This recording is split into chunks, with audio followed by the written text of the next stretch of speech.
لكن نتخيل أن الناس بيرضون عنا جميعا، لا. ارفع رأسك وقل أنا سلفي، ما في شيء. Bu xüsusda başqa bir ayədə Allah Teala Qasas surəsi 56-da belə buyurur. İnnəkə la tahdi mən əhbəbtə. Həqiqətən də sən istədiyinə hidayət verən deyilsən.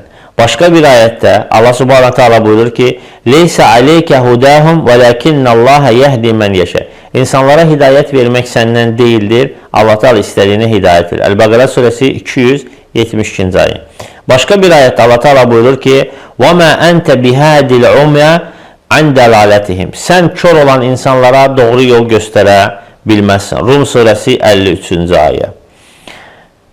Və bu söylədiyimiz hidayətin növləri hidayət tövfiqiyyədir. Yəni Allah Taala'nın müvəffəqiyyət verdiyi hidayət. Baxın, Peyğəmbər sallallahu əleyhi və səlləm hidayəti dəlalət eləyirdi. Hidayətin yolunu göstərirdi. Lakin sonunda yenə hidayət kimdən gəlməlidir? Allah Taala'dan.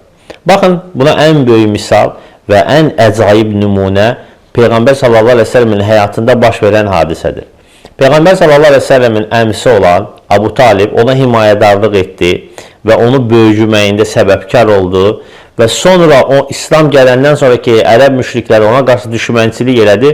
Özün düşmənlərlə Peyğəmbər sallallahu əleyhi və səlləm arasında bir sədd qoydu və onun hörməti və məqamına görə ona toxuna bilmirdilər. Heç eləyə bilmirdilər. Və Peyğəmbər sallallahu əleyhi və səlləm də əmsini çox istəyirdi, çox sevirdi və çünki həqiqətən də yaxşı bir insan idi və onun hidayətinə çox həris idi, çox çalışırdı və istəyirdi ki, o hidayət olsun. Hətta ölüm yatağında belə bundan əl çəkmədi. Gəldi, durdu başının üstündə, dedi ki, ey əmi, sən şəhadət gətir, la ilahe illallah kəlməsini deyir, mən də qiyamət günü sənə şəfaətçi olum. Və baxdı yanındakilara, orada ərəblərin tanınmış adamları, qəbilə başçıları, insanlar var idi. Onlar dedilər ki, ey Abu Talib, sən yoxsa ata-babanın dininənmi dönəcəksən? Və o əksinə ata-babamın dini deyərək o şəkildə də dünyadan köçdü. Yəni qeyri-İslam üzrə. Allah Teala deyir ki, ey Peyğəmbər, sən istədiyinə hidayət verən deyilsən.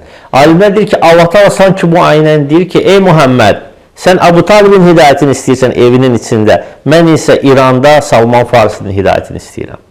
Baxın, Allah Teala Salman Farisinin, onun həyatı çox qəribə, maraqlı həyatı var ki, neçə dən rahiblərin yanından keçə-keçə axırda gəldi Mədinədə Peyğəmbər sallallahu əleyhi və səlləmin tapdığı hidayət oldu. Amma burada evin içində Abu Talib ki, İslam'a da dəstək idi, lakin Allah Teala ona hidayət vermədi. Və deyir ki, ey Muhammed, sən sevdiyinə hidayət verən deyilsən.